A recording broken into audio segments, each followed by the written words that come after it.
अस्सलाम वालेकुम, नमस्ते, सत श्री अकाल, हेलो एवरीवन। स्वागत है आपका हमारे YouTube चैनल पर। जहाँ तक नज़र जाती पथरीली चट्टानों का सिलसिला फैला हुआ था। ऊंचे ऊंचे पहाड़ों के बीच फैले पत्थरों पर खड़ी वो आसपास गर्दन घुमाकर देखे जा रही थी। सामने का मंजर बड़ा हसीन और दिलकश था। छोटे छोटे पत्थरों के बीच घास के नन्हे नन्हे पौधे उगे दिखाई देने में यूं लग रहे थे जैसे किसी ने पहाड़ों पर हरे रंग की चादर बिछा दी हो। वो इस मंजर की दिलकशी में खो चुकी थी। देवदार के पेड़ पहाड़ों की चोटियों को खूबसूरती से सजाए हुए थे। पेड़ों के बीच साफ सुथरा पानी पेड़ों के करीब से ऊंचाई से गुजर रहा था। उसकी आंखें हैरत से फैल रही थीं। वो इस दिलकश मंजर की दिलकशी को अपनी आंखों में भर लेना चाहती थी। बेख्तियार उसके कदम उस तरफ बढ़ते चले गए और वो इस खूबसूरती में खोई तेज़ी से उस तरफ बढ़ती जा रही थी। फिर इस खूबसूरत मंजर की महकी फ़िज़ाओं में किसी ने उसे पुकारा। ये आवाज़ उसे कुछ जानी पहचानी लग रही थी। वो ये आवाज़ सुनते ही बेकरार सी हो गई। फिर वो तेज़ी से आसपास देखते हुए आवाज़ की डायरेक्शन मालूम करने लगी। वो बड़ी बेसब्री से सामने की तरफ तेज़ी से चलती जा रही थी। जब उसे दोबारा ये आवाज़ अपनी दाईं तरफ से सुनाई दी तो वो फ़ौरन अपनी दाईं तरफ मुड़ गई। उस तरफ पेड़ बहुत ज़्यादा थे, कांटेदार झाड़ियाँ भी बहुत ज़्यादा थीं और आगे पेड़ों ने अंधेरा भी फैला रखा था। वो झाड़ियों को चीरती हुई आगे ही आगे बढ़ती गई। कुछ देर बाद उसे एक गुफा दिखाई दी। वो गुफा के मुंह पर आकर खड़ी हो गई क्योंकि आगे बहुत ज़्यादा गहरा अंधेरा था। वो अभी खड़ी हुई कुछ सोच ही रही थी कि उसे एक दर्दनाक चीख गुफा के अंदर से सुनाई दी। चीख के सुनते ही उसके रोंगटे खड़े हो गए और जिस्म पर कपकपाहट तारी हो गई और वो कांपने लगी। वो रहस्यमयी चीख से कुछ दहल सी गई और मारे दहशत के उसका दिल ज़ोर ज़ोर से धड़क रहा था। चीख के सुनते ही उसके रोंगटे खड़े हो गए और वो कांपने लग गई। वो रहस्यमयी चीख से कुछ दहल सी गई और मारे दहशत के उसका दिल ज़ोर ज़ोर से धड़क रहा था। चीख एक बार फिर सुनाई दी। ज़्यादा डर और दर्द में डूबी चीख उसके कानों के पर्दे फाड़ती हुई उसके दिल को झंझोड़ गई। उसने फ़ौरन अपोजिट साइड भागना शुरू कर दिया, लेकिन चीखें लगातार सुनाई दे रही थीं। वो डर से कांप रही थी। एक अनजाना सा डर उसके दिल को अपनी मुट्ठी में खींचता जा रहा था। वो मौसम की दिलकशी को भूल चुकी थी। वो बहुत बुरी तरह से डर चुकी थी। वो गिरती पड़ती दौड़ती हुई भागे जा रही थी। शाम गहरी हो चुकी थी क्योंकि आसपास अंधेरा बड़ी तेज़ी से फैल रहा था। अचानक ही एक भयानक चेहरा सामने की झाड़ियों से निकला, जिसे देखकर उसके हलक से एक ज़ोरदार चीख निकली। उसका जिस्म थर थर काँपने लगा। वो पसीने में शराबोर होकर पूरी तरह चीख और पुकार रही थी। हर रात का ये खौफनाक ख्वाब उसके लिए अजाब बन चुका था। दरवाजे पर लगातार दस्तक सुनकर वो लड़खड़ाती हुई दरवाजे तक पहुंची और बेइख्तियार अपनी माँ से चिमटकर बिलक बिलक कर रोने लगी। क्या हुआ? चुप हो जाओ, हम आ गए हैं, उसकी अम्मी ने प्यार से उसके सर पर हाथ रखते हुए कहा और उसे अपने सीने से लगा लिया। लगता है आज फिर इसने वही ख्वाब देखा है। रुखसार के वालिद ने अंदर दाखिल होते हुए अपना ख्याल जाहिर किया। वो बहुत दुखी थी और लगातार हिचकियाँ ले रही थी। अपनी माँ के कंधों से लगी वो सिमटती जा रही थी। उसकी माँ उसे तसल्लियाँ देती हुई बेड तक ले गई। वालिद ने पानी का गिलास भर कर दिया तो वो कुछ नॉर्मल होती चली गई। इकलौती औलाद की मोहब्बत ने पेरेंट्स को परेशानी में डाल रखा था। देखिए, मैं कई बार कह चुकी हूँ कि किसी अच्छे आमिल या फिर किसी बुज़ुर्ग से कांटेक्ट कर लीजिए। वो जानती थी कि ये वर्ड सिर्फ उनको तसल्ली दे सकता है। इस खोखले वर्ड की हैसियत वो अच्छी तरह जानती थी। कई आमिलों पर वो बेशुमार दौलत बर्बाद कर चुके थे और करते चले आ रहे थे, लेकिन रुखसार की हालत में कोई सुधार नहीं था। सारी कोशिशें बेकार जा चुकी थीं। आमिलों का कहना था कि उन हसीन मनाजिर यानी उन सुंदर दृश्यों को देखते ही उसका डर जाना इस बात को सामने लाता है कि इस लड़की के अंदर कोई डर है जिसको अगर ये दिल से निकाल दे तो ये सही हो सकती है। वो बीए फाइनल ईयर में थी। उसे सिवाय अपनी पढ़ाई के किसी और चीज़ में ज़्यादा दिलचस्पी नहीं थी, लेकिन उसकी ज़िंदगी एक और शख्स से जुड़ी थी। सागर एक ऐसा शख्स था जिसे रुखसार के दिल की धड़कन कहना ज़्यादा बेहतर रहेगा। ये शायद मोहब्बत का जज्बा था जो एक तरफ नहीं बल्कि दोनों के दिलों में एक दूसरे के लिए था। सागर के साथ पहली मुलाकात उसकी एक स्टोर पर शॉपिंग के दौरान हुई थी, जब वो अचानक उसके साथ टकराया था। आजकल के दौर में होता तो यही चला आ रहा था कि लड़के लड़की का टकराना, लंबी मुलाकातें और नतीजा मोहब्बत, जिसे सिर्फ दिमागी खलल कहा जा सकता है। सागर कैरेक्टर के लिहाज से कैसा था, रुखसार ने ये मालूम करने की भी जहमत नहीं की थी। उसके लिए तो यही काफ़ी था कि वो उसे हंसता मुस्कुराता वेलकम कहे और उसके कानों में प्यार का मीठा रस घोलता रहे। सागर उसे ज़्यादातर रात के वक्त मिलता था, वो भी किसी पार्क में, बल्कि वीरान जगहों पर, जो कि उसे बहुत पसंद थे। वो जिस रात भी उससे मुलाकात करती, उसी रात वो उस भयानक ख्वाब को देखा करती थी। आज भी वो माजी के यानी भूतकाल के उस टूटे फूटे पुराने खंडहर के पास खड़ी उसका इंतज़ार कर रही थी। वो उस खंडहर से बिल्कुल भी डरी हुई नहीं थी, क्योंकि वो अक्सर यहाँ पर आया करती थी। सागर से मुलाकात इस खंडहर में या फिर गली के नुक्कड़ पर बने कच्चे मकान में और फिर शहर के बाहर पीपल के पेड़ के नीचे हुआ करती थी। उसको पीछे से कदमों की आवाज़ सुनाई दी। उसने पलट कर देखा तो वो सागर था। आज इतनी देर कर दी?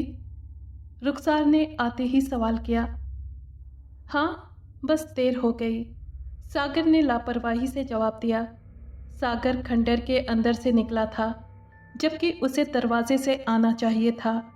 ये एक ध्यान देने वाली बात थी, मगर रुखसार ने कभी इस तरफ ध्यान नहीं दिया था। सागर की ऐसी कई रहस्यमयी हरकतों का उसने कभी कोई नोटिस नहीं लिया था। मैं इन रोज़ रोज़ की मुलाकातों से तंग आ चुका हूँ, तुम कोई फ़ैसला लो, वरना। आज सागर का लहजा पहले के मुकाबले बहुत सर्द था, बहुत ठंडा था। उसकी आंखें भी आज पहले से ज़्यादा लाल थीं। ना जाने उनमें हर वक्त क्यों अलाव गरम रहता था। वो उससे कभी आंख नहीं मिला पाती थी, फिर भी ना जाने ऐसी कौन सी बात थी सागर में जिसके लिए वो उस पर मरी जाती थी। तो सागर, इसमें मेरा क्या कसूर है? मैं तो तुम्हें बार बार कह चुकी हूँ कि तुम अपने पेरेंट्स को हमारे घर ले आओ। वैसे भी अब मेरे घर वाले मेरी शादी के लिए मुझ पर दबाव डाल रहे हैं। उसने अपनी बेबसी सागर के सामने पेश की तो वो भड़क उठा आग की तरह। बस बस, मैं तुम्हें कह चुका हूँ कि मेरे घर वाले तुम्हारे घर पर नहीं आएंगे, बल्कि तुम्हें अपना घर बार छोड़कर मेरे साथ चलना होगा। वो लगातार गुस्से में था। मगर सागर, इस तरह कैसे पॉसिबल है? मैं अपने पेरेंट्स को नहीं छोड़ सकती, मैं उनका इकलौता सहारा हूँ। देखो रुखसार, मैं यहाँ तुम्हारी मजबूरियाँ सुनने नहीं आया। ये तुम अपने घमंड का ढिढोरा किसी और के सामने जाकर पीटो। मैं तीसरे दिन तुम्हारा इंतज़ार पीपल के पेड़ के नीचे करूँगा। अपने पेरेंट्स को आखिरी गुड बाय कहकर आ जाना, उनसे हमेशा हमेशा के लिए। हम लोग यहाँ से बहुत दूर चले जाएंगे। वो तीखे लहजे में ये सब कहता हुआ वापस चलने लगा। सागर, प्लीज़ मेरी बात सुनो, देखो। मगर वो सामने कमरे में दाखिल हो चुका था। कमरे में बहुत अंधेरा था। वो दौड़ती हुई अंदर दाखिल हो गई। सागर, मैं ऐसा हरगिज़ नहीं कर सकती, प्लीज़ मेरी बात सुनो। ये कैसे हो सकता है? प्लीज़ मुझे समझने की कोशिश करो। लेकिन उस अंधेरे में सागर कहाँ था? वो सागर को पुकारने लगी। तब उसे लगा कि जैसे उसको यहाँ पर नहीं आना चाहिए था। उस अंधेरे में वो आंखें फाड़ फाड़ कर इधर उधर देख रही थी। तब उसे कमरे में किसी परिंदे की, किसी चिड़िया के फड़फड़ाने का एहसास हुआ। ऊपर देखते ही वो डर गई। اس کے اوپر ایک چمگادڑ چکر لگا رہا تھا جس کی آنکھیں لال لال رنگ کی روشنی پھینک رہی تھی۔ وہ ڈر کے مارے دوبارہ ساگر کو آواز دینے لگی، لیکن کوئی جواب نہ پا کر وہ مارے دہشت کے پچھلے قدموں باہر نکلنے لگی۔ وہ ٹہلتے ہوئے اوپر گھومتی ہوئی چمگادڑ کو تکے جا رہی تھی جو لگاتار اس کے سر پر تھا۔ باہر نکلتے ہی وہ دوڑنے لگی، لیکن فوراً ہی پچھلی طرف سے اس کے سر پر کوئی وزنی چیز ٹکرائی اور وہ لڑھکتی چلی گئی۔ پتھریلی زمین پر چوٹ لگنے سے وہ اپنے ہوش بحال نہ رکھ سکی اور بے ہوش ہو گئی۔ اس کی آنکھ اپنے کمرے میں گرم گرم بستر پر کھلی۔ باہر دن کافی چڑھایا تھا۔ یہاں وہ کیسے آئی؟ ساگر کمرے میں کہاں غائب ہو گیا؟ اور اسے چوٹ کا لگنا؟ یہ کچھ غور کرنے والے پہلو تھے، لیکن اس کی سوچ کا رخ دوسرا تھا کہ آج ساگر سے ملاقات کے بعد اسے خواب کیوں نظر نہیں آیا۔ آج تیسرا دن تھا۔ ساگر کے کہے کے مطابق آج اس کو اور رخسار کو اس جگہ کو چھوڑ دینا تھا، لیکن رخسار کا فیصلہ اس سے بالکل الگ تھا۔ وہ آج ساگر سے ملنے بالکل نہیں جائے گی، کیونکہ شاہ صاحب نے تعویذ اس کے گلے میں ڈالتے ہوئے اسے یہ نصیحت بھی کر دی تھی، اسے یہ صلاح بھی دے دی تھی کہ ساگر سے وہ بالکل بھی میل جول نہ رکھے، کیونکہ وہ انسان نہیں بلکہ کوئی دوسری ہی چیز ہے۔ شاہ صاحب نے اس سے یہ بھی کہا تھا کہ بیٹی، مجھے یہ بھی پتا ہے کہ تمہارا دل اور دماغ کبھی کبھی اپنے قابو میں نہیں رہتا، بہرحال میں تمہارا خیال رکھوں گا۔ اللہ نے چاہا تو وہ شیطان اپنے مقصد میں کامیاب نہیں ہوگا، لیکن رخسار جیسی بھولی بھالی لڑکی کی یہ دوسری چیز کیا ہے؟ وقت گزرنے کے ساتھ ساتھ رخسار کے اس فیصلے میں بدلاؤ آتا جا رہا تھا۔ وہ ساگر سے بے انتہا محبت کرتی تھی، جس کی چاہت میں وہ سب کچھ بھول چکی تھی۔ ساگر کو اتنی آسانی سے کھو دینا اس کے بس میں نہیں تھا۔ وہ اپنے پیرنٹ سے بغاوت کرنا بھی نہیں چاہتی تھی۔ وہ اسے ایک بار سمجھائے گی، شاید ہمیشہ کی طرح وہ آج بھی مان جائے گا۔ اس امید نے اس کے دل میں ایک نیا جوش بھر دیا۔ وہ ساگر سے ملنے کے لیے تیار ہو گئی۔ شاید 10 بجے کا وقت تھا۔ وہ سردی میں تھر تھر کانپ رہی تھی۔ کمبل تو اس نے اوڑھ رکھا تھا، لیکن کوہرا پڑنے سے سردی پڑ رہی تھی۔ دوسری طرف ڈرائیور گاڑی میں بیٹھا ہوا رخسار کے انتظار میں تھا۔ ساگر کو اب تک آ جانا چاہیے تھا، وہ لرزتے ہوئے ہونٹوں سے بڑبڑائی۔ پیپل کا پیڑ سڑک سے تھوڑا ہٹ کر نیچے تھا۔ سڑک کی دوسری طرف بہت ہی بڑے ایریے پر پھیلا ہوا ایک قبرستان تھا۔ عام حالات میں وہ اس سنسان علاقے سے گزرنے کا سوچ بھی نہیں سکتی تھی، اور اب وہ نہ جانے کہاں سے اتنی ہمت اور طاقت جمع کر کے یہاں کھڑی تھی ساگر کے انتظار میں۔ اسے قبرستان کی طرف سے کسی چیز کی غراہٹ سنائی دی۔ اس دہشت ناک ماحول میں یہ لرزا دینے والی غراہٹ سنتے ہی وہ ڈر گئی۔ غراہٹ دوبارہ ذرا اونچی آواز میں سنائی دی۔ اب یہ آواز اسے قریب ہی سے سنائی دے رہی تھی، لیکن اس چیز کا منہ اس گہرے کوہرے میں دکھائی نہیں دے رہا تھا۔ تب پیڑوں کی ڈالیاں جھومتی چلی گئیں اور ٹھنڈی ٹھنڈی ہوا کے جھونکے اس سے آ کر ٹکرانے لگے۔ اس پتجھڑ کے موسم میں پیڑوں کے نیچے پڑے سوکھے پتے اڑنے لگے اور ماحول بہت ہی زیادہ رہسیمئی ہو گیا۔ تب اس نے یہاں سے جانے میں ہی بھلائی سمجھی۔ یہ دوسری دفعہ تھا کہ وہ ڈر رہی تھی۔ کھنڈر میں بھی وہ پہلے کبھی ڈری نہیں تھی، اور اب یہاں سے وہ پلٹی اور سڑک پر آ کر چلنا شروع کر دیا۔ اسے دور قبرستان کے اندر سے ایک سایہ چلتا ہوا نظر آیا۔ وہ بہت تیزی سے چلتا ہوا اسی طرف آ رہا تھا۔ رخسار جان چکی تھی کہ یہ ساگر ہی ہے، کیونکہ وہ اسی طرف سے آیا کرتا تھا۔ وہ اس کے قریب آیا تو وہ رک گئی۔ رخسار، جلدی کرو، ہمیں یہاں سے چلنا ہوگا، ورنہ وہ مجھے مار ڈالیں گے اور تمہیں بھی۔ ساگر گھبرایا ہوا تھا۔ وہ تیزی سے کہتا ہوا رخسار کے بہت قریب آیا اور اس کا ہاتھ تھام لیا، اور جیسے ہی پلٹا تو لال چمک سی پیدا ہوئی، اور اس کے ساتھ ہی اس نے رخسار کے ہاتھ کو جھٹکا دیا اور فوراً چھوڑ دیا، یوں جیسے اس نے بجلی کے تاروں کو تھام لیا ہو۔ रुखसार, ये क्या किया तुमने? तुमने बेवफाई की मुझसे, मेरी मोहब्बत का ये सिला दिया तुमने। मैं तुम्हें कभी नहीं माफ़ करूँगा।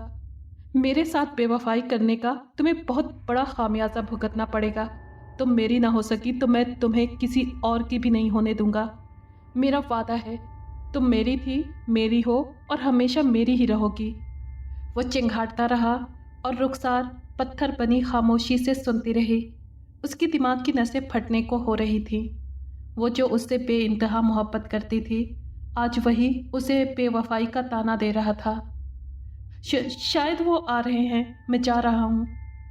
वो लड़खड़ाहट में अपनी बात पूरी कर रहा था, यूं जैसे फांसी का फंदा उसके आसपास घेरा तंग करता जा रहा हो। लेकिन याद रखना, मैं एक दिन ज़रूर तुम्हें लेने आऊँगा। तुम मेरी सच्चाई जानना चाहोगी? मैं इंसान नहीं बल्कि एक। वो इतना ही कह पाया था कि उसने दोनों हाथों से अपना गला थाम लिया। उसका जिस्म छोटा से छोटा होता चला गया। उसका रंग बिल्कुल काला हो चुका था। अब वो छोटा होते हुए एक चमगादड़ में बदल चुका था।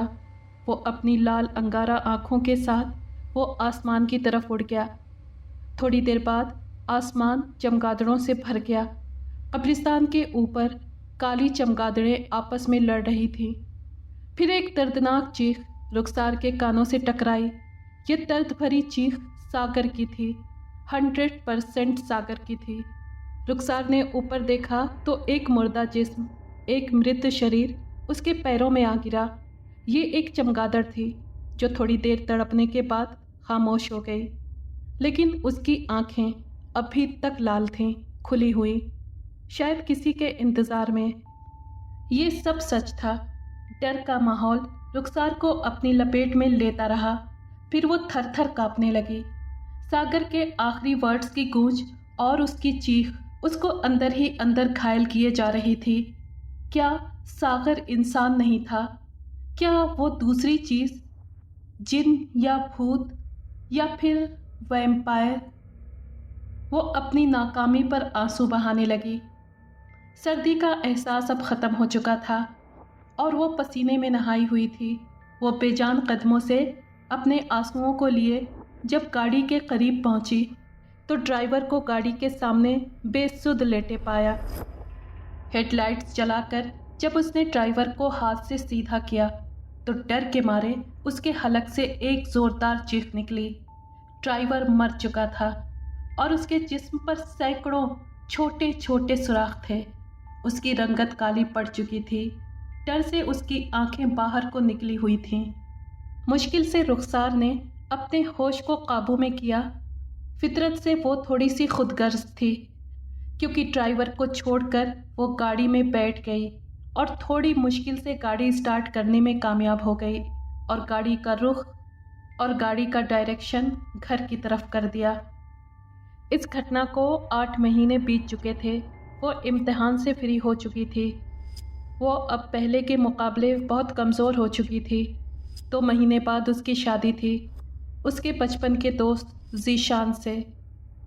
इन 8 महीनों में रुखसार ने बहुत कुछ महसूस किया था। उसे अब वो पहले वाला ख्वाब नज़र नहीं आता था। हाँ, अलबत्ता जब कभी कब्रिस्तान वाला मंज़र याद करती तो मारे डर के वो सहम जाती थी। वो अक्सर महसूस करती थी कि जैसे उसके कमरे में कोई मौजूद हो। उसके कमरे में अक्सर खटका सा लगा रहता जिसकी वो आबादी हो चुकी थी, और वो जिस रात भी सागर को याद करती और आंसू बहाकर सोती, वो ख्वाब में ज़रूर आकर मिलता था। ख्वाब में बस सफ़ेद सा धुआं उड़ रहा होता, फिर वो धुआं इकट्ठा हो जाता और सागर का रूप धार लेता, लेकिन वो उसे सही तरह से नहीं देख पाती थी। और हवा का एक झोंका आता और वो दोबारा हवा में खुल जाता, लेकिन अब ऐसा नहीं होता था। जब से रुखसार ने शादी के लिए हाँ की थी, तब से सागर उसे ख्वाब में नज़र नहीं आता था। वो बहुत रोती थी, जिसकी वजह से वो और कमज़ोर होती जा रही थी। आने वाला वक्त रुखसार पर बहुत कठिन गुजरने लगा। वो बहुत डरने लगी थी। तावीज़ उसके गले में रहता था, लेकिन उसकी दहशत शायद जो उसके दिमाग में डर की वजह से थी, लगातार कायम थी। 1 महीना जैसे तैसे गुजर गया। اس دن وہ بہت دکھی تھی اور بہت رو رہی تھی۔ ساغر کو دیکھے ہوئے بہت دن گزر گئے تھے۔ اس کا خواب میں آ کر ملنا بھی اس میں ایک نئی روح پھونک دیا کرتا تھا، لیکن اب وہ شاید اس سے ناراض ہو چکا تھا۔ وہ روتے روتے بے سدھ ہو چکی تھی۔ تب اس کے دماغ میں اس بات نے سر ابھارا کہ کیوں نہ دوبارہ اس پیڑ کے نیچے جائے جہاں ساغر نے اسے اکیلا چھوڑا تھا، لیکن اس میں اتنی ہمت کہاں تھی۔ رات کا نہ جانے کون سا پہر تھا۔ جب اس نے اپنے کمرے میں روشنی محسوس کی تو اس نے آنکھیں کھول دی۔ سامنے کا منظر اسے بے خود کر رہا تھا۔ سامنے ساغر ہی تھا۔ اس کے آس پاس کی چیزیں دھندلی نظر آ رہی تھیں۔ وہ ہونٹوں پر خوبصورت مسکراہٹ لیے اس کی طرف ہی دیکھ رہا تھا۔ وہ اٹھتے ہی اس کی طرف دوڑی۔ وہ شاید اسے اپنی باہوں میں بھر لینا چاہتی تھی۔ وہ ساغر سے اس لمبی جدائی کا کارن جاننا چاہتی تھی۔ انتظار کی بھٹی میں تپ تپ کر وہ اپنی شکل تک کھو چکی تھی، لیکن وہ باہوں کو پھیلائے اس کے پار گزرتی چلی گئی، اور جب وہ پلٹی تو وہاں کچھ بھی نہیں تھا سوائے ایک سادہ کاغذ کے۔ کیا یہ سب خواب تھا؟ نہیں، یہ سب سچ تھا، یا شاید اس کی نظر کا دھوکہ۔ تب کھڑکی سے ایک ہوا کا جھونکا اندر داخل ہوا، جو اس سفید کاغذ کو پلٹتا ہوا واپس باہر نکل گیا۔ کاغذ کی دوسری طرف کچھ لکھا تھا۔ وہ اسے اٹھانے کے لیے آگے بڑھی اور اٹھا لیا۔ وہ ایک خط تھا۔ اس خط پہ جو لکھا تھا اس نے رخسار کی ٹانگوں سے جان تک نکال لی تھی، اور پھر وہ کاغذ اس کے ہاتھوں سے گرتے ہی غائب ہو گیا۔ وہ دھیرے دھیرے نیچے بیٹھنے لگی، اور ساتھ ہی بڑی مسحری سے وہ سر ٹکا کر اس لکھاوٹ کو دماغ میں دہرانے لگی۔ کیا اگر میں ساغر سے وفا چاہتی ہوں تو اس کے لیے مجھے خودکشی کرنی ہوگی، یا پھر میں اس تعویذ کو گلے سے اتار دوں؟ یہ کیسی محبت ہے کہ ساغر میری جان لینے پر تل چکا ہے؟ نہیں، میں ایسا نہیں کر سکتی، میں مرنا نہیں چاہتی۔ وہ خود اپنے آپ میں ہی بڑبڑانے لگی۔ یہ خط ملنے کے بعد اس پر عجیب سا ڈر سوار ہو گیا تھا۔ میں مرنا نہیں چاہتی، میں زندہ رہنا چاہتی ہوں، میں خودکشی نہیں کروں گی، وہ مارے ڈر کے چلانے لگی۔ آج رخسار کو مایوں بٹھایا گیا تھا۔ جب وہ سونے کے لیے اپنے بستر پر لیٹی تو اس کا گلا تعویذ سے خالی تھا۔ وہ فوراً ہی اٹھ بیٹھی۔ کچن میں اس کی امی کھانا پکا رہی تھیں۔ مہمان گھر میں کافی آ چکے تھے، اور ویسے بھی رخسار کی ماں نوکروں کے ہونے کے باوجود اپنے ہاتھ سے کام کرتی تھیں۔ امی، میرا تعویذ کہاں ہے؟ کچن میں داخل ہوتے ہی اس نے اپنے گلے کو ہاتھ لگاتے ہوئے پوچھا۔ بیٹا، وہ تو مایوں کے دوران فاطمہ نے اتارا تھا۔ اس کی ماں جو آٹا گوندھ رہی تھیں پلٹ کر اسے بتایا تو وہ مایوس ہو کر واپس لوٹ گئی۔ فاطمہ کا گھر اس کے گھر سے کافی دور تھا، اس لیے وہ نہیں گئی۔ بہت سے شک اور شبہ سے گھری وہ بستر پر لیٹ گئی، اور جلد ہی نیند کی دیوی نے اسے اپنی آغوش میں لے لیا۔ آج بہت وقت کے بعد رخسار نے خود کو اس بھیانک خواب کو دیکھتے ہوئے پایا تھا، بلکہ اس بار یہ خواب نہیں تھا بلکہ ایک سچائی تھی۔ رخسار سچ میں اس جگہ کھڑی تھی۔ وہ منظر جو وہ نہ جانے کتنے مہینے دیکھتی رہی تھی۔ نیلے آسمان پر گھنگھور گھٹا چھائی تھی، نیچے پیڑوں کی ڈالیاں ہوا کے زور پر جھوم رہی تھیں، لیکن ایک چیز جو ان سب پر بھاری تھی، ان پیڑوں کے بیچ بہتے جھرنے سے پانی کا یوں گرنا جیسے ساون کے بھیگے موسم میں کسی نے سر کے تاروں کو چھیڑ دیا ہو۔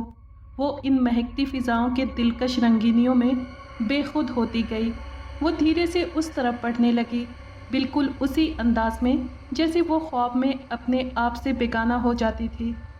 چلتے ہوئے وہ اس خوبصورت جنگل کے بالکل قریب پہنچ چکی تھی۔ ہوا کے ٹھنڈے ٹھنڈے جھونکے اسے بہت بھلے لگ رہے تھے۔ وہ انہیں اپنی آتما کی گہرائیوں سے محسوس کر رہی تھی۔ تب اچانک ایک آواز گونجی، جس کی گونج سے رخسار کی کنپٹیاں لال ہونے لگیں۔ یہ ساغر کی پکار تھی۔ وہ اس آواز کو سامنے کی طرف سے محسوس کر کے اس طرف بڑھنے لگی۔ وہ اس جنگل میں اگی ہوئی کانٹے دار جھاڑیوں کو ہٹاتے ہوئے تیزی سے چلتی ہوئی آگے کی طرف بڑھ رہی تھی۔ ننگے پاؤں کی وجہ سے اس کے پیر بھی زخمی ہو چکے تھے، جن سے اب خون رسنے لگا تھا۔ وہ سب کچھ نظر انداز کر کے وہ سب کچھ اگنور کرتی جا رہی تھی۔ تب دوبارہ آواز اسے اپنی دائیں طرف سے سنائی دی تو وہ اسی طرف مڑ گئی۔ وہ ابھی سامنے نظر آنے والی گفا سے تھوڑی دوری پر تھی کہ اسے وہی چیخ دوبارہ سنائی دی۔ چیخ سنتے ہی وہ انجان راستوں پر دوڑنے لگی۔ اس چیخ میں نہ جانے ڈر کا کون سا عنصر یعنی ایلیمنٹ شامل تھا کہ وہ تھر تھر کانپنے لگی۔ اب اس پر ایک جنون سوار ہو گیا۔ وہ اس جگہ سے دور بھاگ جانا چاہتی تھی۔ وہ دوڑتی جا رہی تھی کہ اچانک سامنے جھاڑیوں میں سے ایک بہت ہی بھیانک چہرہ نمودار ہوا، پرکٹ ہوا۔ اس قدر خوفناک، اس قدر بھیانک چہرے کی سوچ اسے لرزانے کے لیے کافی تھی۔ وہ ہمیشہ اس چہرے کے سامنے آتے ہی اپنی نیند سے جاگ جایا کرتی تھی اور اس چہرے کا ریفلیکشن اس کی آنکھوں میں فوکس ہونے سے پہلے ہی مٹ جاتا تھا۔ لیکن یہ خواب نہیں، ایک لرزا دینے والی، ایک دہلا دینے والی سچائی تھی۔ وہ کسی انسان کا وجود تھا جو پوری طرح سے جلا ہوا تھا۔ اس کا چہرہ بھی بہت بھیانک تھا اور اسے دیکھ کر ڈر لگ رہا تھا۔ پورے جسم پر بڑے بڑے چھالے تھے، آنکھیں کسی گدھے کی طرح موٹی موٹی اور کان اپنے حد سے زیادہ بڑے تھے۔ ہونٹ لگ بھگ کانوں کے قریب تک پھیلے ہوئے تھے جبکہ ناک اپنی جگہ سے غائب تھی۔ جھلسا ہوا چہرہ بے حد ڈراؤنا تھا۔ وہ شخص رخسار کی طرف گھورتے ہوئے کسی شکاری کتے کی طرح غرا رہا تھا۔ رخسار کا دل اس کے چہرے کو دیکھتے ہی دھڑکنا جیسے بھول چکا تھا۔ شاید اس کا دل پھٹ جاتا اگر وہ تھوڑی دیر یوں ہی کھڑا رہتا۔ وہ اپنی جگہ سے حرکت میں آیا اور رخسار کی طرف بڑھنے لگا۔ رخسار بھاگنا بھی چاہتی تو نہ بھاگ سکتی تھی۔ وہ بے نام زنجیروں میں جکڑی جا چکی تھی۔ اپنی جگہ پر چپ چاپ کھڑی وہ آنے والے لمحے کا انتظار کر رہی تھی۔ وہ شخص دھیرے دھیرے چلتا ہوا اس کے قریب آیا اور اس نے اپنا ہاتھ کسی روبوٹ کی طرح اوپر اٹھایا۔ اس کے ہاتھ کی انگلیوں پر کئی انچ لمبے ناخن کسی درندے کے ناخن کی طرح تھے۔ وہ رخسار کے بالکل سامنے کھڑا تھا۔ اس نے اپنا ہاتھ رخسار کے گلے کی طرف بڑھایا۔ وہ چاہتا تھا کہ اپنے لمبے ناخن رخسار کے گلے میں گھونپ دے۔ رخسار بالکل چپ چاپ تھی۔ دل اور دماغ نے جیسے کام کرنا چھوڑ دیا تھا۔ وہ گرانے لگا اور اس کی آنکھیں جیسے انگارہ بن گئی۔ جو ہی اس کا ہاتھ رخسار کے گلے کے قریب پہنچا، اچانک ایک رعبدار آواز گونجی، شیطان پیچھے ہٹ جا، تو اپنے مقصد میں کامیاب نہیں ہو سکتا۔ میں نے اپنی آنکھیں تیرے لیے کھلی رکھی تھیں۔ مجھے پتا تھا کہ تعویذ کسی وجہ سے اس کے پاس سے الگ ہوتے ہی تو اپنا شیطانی عمل دہرائے گا، اس کے پاس ضرور آئے گا۔ آج تیرا وجود ہمیشہ ہمیشہ کے لیے فنا ہو جائے گا۔ اور ساتھ ہی ایک دھماکہ ہوا اور دیکھتے ہی دیکھتے وہ بھڑکتی ہوئی آگ میں گر گیا۔ اس کی دل کو پھاڑ دینے والی بھیانک چیخیں پورے جنگل کو دہلانے لگیں اور تھوڑی دیر بعد اس کا وجود آگ سمیت غائب ہو گیا۔ صبح کے وقت رخسار اپنے بیڈ پر نڈھال پڑی تھی۔ اس کی امی نے اسے اٹھایا تو وہ آج اپنے آپ کو ہلکا پھلکا اور فٹ محسوس کر رہی تھی۔ اس کے اندر ایک انجانی طاقت موجود تھی۔ اس کے دماغ سے پاسٹ کے سارے دھندلے منظر درشیہ غائب ہو چکے تھے۔ کچھ منٹ بعد فاطمہ بھی آ گئی تو اس سے رخسار کی امی نے تعویذ کے بارے میں پوچھا تو فاطمہ نے میز کے ڈراور سے تعویذ نکال کر انہیں دیا۔ رخسار کی امی نے تعویذ رخسار کے گلے میں ڈال دی۔ کچھ دنوں بعد رخسار کی شادی ہو گئی اور وہ خوشی خوشی اپنی دنیا میں مگن رہنے لگی۔ اگر آپ کو یہ کہانی پسند آئی ہے تو پلیز لائک اور شیئر کریں اور کمنٹ باکس میں اپنی رائے کا اظہار کیجیے۔ اگر آپ نے ہمارے چینل کو ابھی تک سبسکرائب نہیں کیا ہے تو پلیز سبسکرائب کر لیں اور بیل آئیکن کو پریس کر دیں تاکہ آنے والی ہر کہانی کا نوٹیفیکیشن آپ کو مل سکے۔ شکریہ۔